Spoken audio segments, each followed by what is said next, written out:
Сәлем достар, өте оңай әрі дәмді жасалатын лимонды пирог жасаймыз. Сен қарамас бұрын каналыма тіркеліп қоюды ұмытпаймыз. Ең алдымен жұмсақ сары майды аламыз. Одан кейін қантты үстіне салып, екеуін жақсылап миксерлейміз. Сары май міндетті түрде бөлме температурада тұрғаны абзал. Келесіде жұмыртқаларымызды бір-бірден салып миксерлеп отырамыз.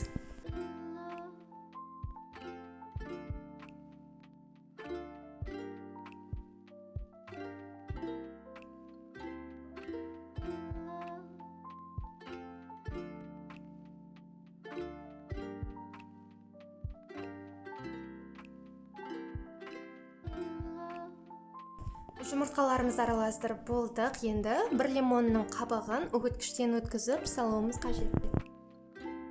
Және де дәл осы лимонның соғын сығып құямыз. Үстіне ұн және қопсыз қой саламыз.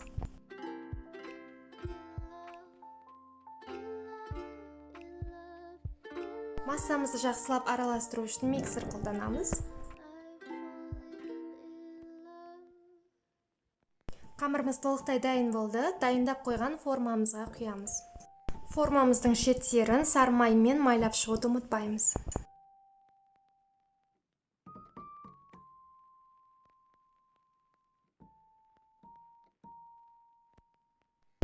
Енді қызып тұрған духовкаға жібереміз. 180 градуста 25 минутта піседі.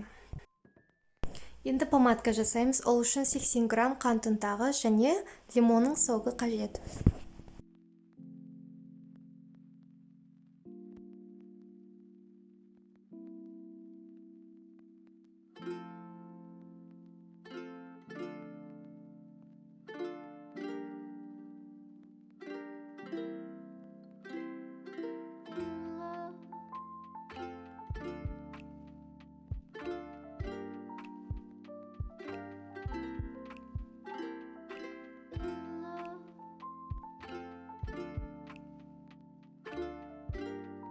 Біздің өте дәмді үлпілдеп тұрған пирогымыз дайын болды.